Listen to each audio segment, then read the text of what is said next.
Tabaqatul Ula. Generasi sahabat adalah golongan pertama yang menafsirkan Al-Quran. Mereka memiliki kelebihan karena mengalami langsung peristiwa turunnya wahyu dan mendengar penjelasan Nabi Muhammad SAW. Tafsir mereka bersifat otoratif dan menjadi dasar penting bagi generasi sesudahnya. Berikut nama-nama sahabat di Tabaqatul Ula. Yang pertama, Ibnu Abbas, dijuluki terjemahan Al-Quran, sepupu Nabi yang sangat mendalami tafsir.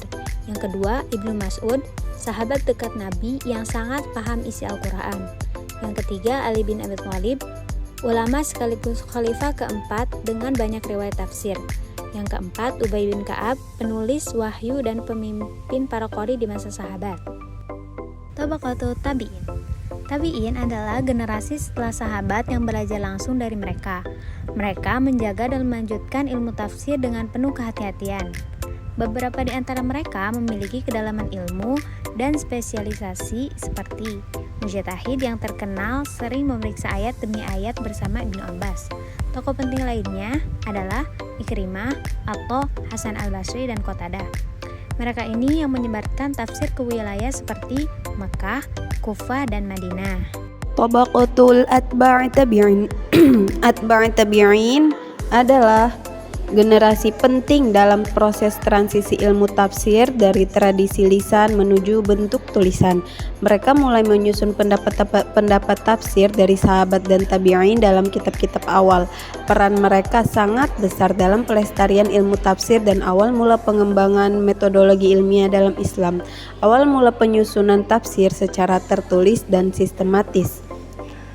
Tokohnya ada Imam Malik al-Muwatta', Sufyan ats-Tsauri, dan Al-Auza'i. Selanjutnya, ulama hadis besar. Generasi ini menyusun kitab-kitab hadis utama dan juga berperan penting dalam menentukan keabsahan tafsir. Mereka membuat standar ketat dalam penilaian sanad dan matan hadis. Kitab-kitab mereka menjadi rujukan utama dalam ilmu tafsir, fikih, dan hadis hingga kini. Mengembangkan metode kritik sanad dan matan serta membantu validasi tafsir berbasis hadis sahih. Penyusun kutubus sittah, yaitu yang pertama ada Bukhari, yang kedua Muslim, yang ketiga Abu Dawud, yang keempat Tirmidzi, dan lainnya. Indikator penentu tabaqat. Tabaqat diklasifikasikan berdasarkan kriteria historis dan sanad. Tujuannya adalah untuk melacak kesinambungan ilmu dan memastikan keaslian riwayat. Dengan tahu siapa guru dan murid dari seorang mufassir, kita dapat melihat bagaimana ilmu ditransmisikan dan berkembang dari masa ke masa. Indikator penentu tabaqat yang pertama berdasarkan tahun lahir dan wafat.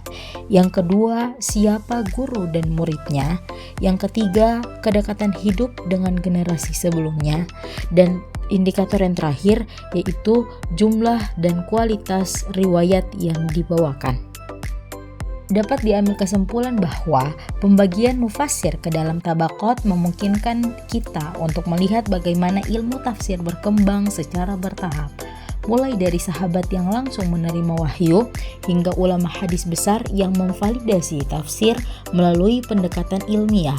Semua generasi punya peran vital dalam menjaga orisinalitas penafsiran Al-Quran.